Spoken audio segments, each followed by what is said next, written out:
Hello guys, good evening to this video guys. Magluluto pa lang ako ng ulam kong adobo. Ayan guys, i-share ko sa inyo ang aking ulam na adobo, kung ano yung mga ingredients na inilalagay ko at saka yung mga sahog niya. Ayan, bago natin umpisa na pagluluto, intro, pasok!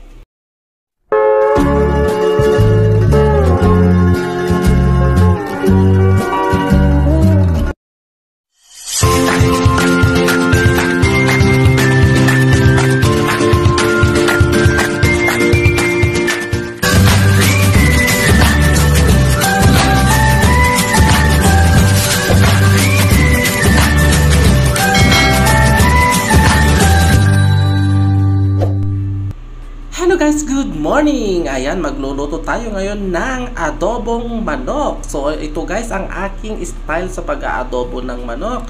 Disclaimer lang guys, this is on my own version. So ayan guys ang ating pagluluto ng ating adobong manok. Ayan, nilagyan ko guys ng garlic, onion, at saka yung ating chili hot.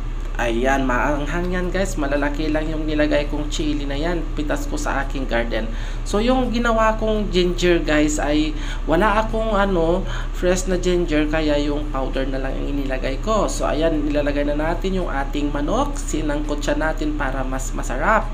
Wag muna natin lagyan ng tubig na yung iba kasi nilalagyan na ng tubig agad at saka yung soy sauce, pero ako talagang isasangkot ko siya hanggang sa magiging medyo crispy siya para mas masarap, mas malinamnam ang ating manok. So ayan, minekos-mekos ko na yan.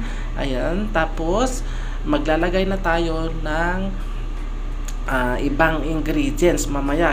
Ayan, yan guys, kapag nag-aadobo ako, naglalagay din ako ng potato at saka yung carrots. Napakasarap kasi minsan malimit, hindi tayo naglalagay ng ganyan, diba? Yan, so yan ang ating style for today. Ayan, nagkumuha rin ako ng basil sa ating garden para mas mabango, mas pasarap pa, at pagtanggal din lang sa yung basil. Napakasarap din yung basil guys na gawing gulayin. Sino sa inyo ang nakapag-try ng gulayin ang basil? Napakasarap, i-try nyo. So yan ang ating basil, galing din sa ating garden. Ayan, naglagay na ako dyan ng sugar, kahit konti lang guys. At maglalagay din tayo ng yun na ginger powder, black pepper, at saka yung ating bitchin. Ayan, baliktad, yung bitchin kanina pala yung nauna kanina.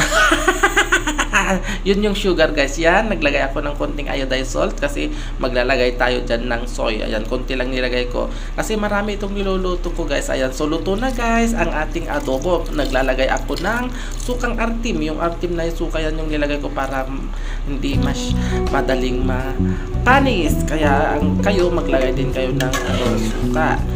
Ayan, so kayo kung nag-aadobo kayo, naglalagay pa kayo ng suka. Ayan, kasi kulang yung nilagay kong chili kanina, kaya naglagay ako ng sukang artim. So ayan na ang ating adobong manok with carrots and potato. Yummy! Thank you for watching!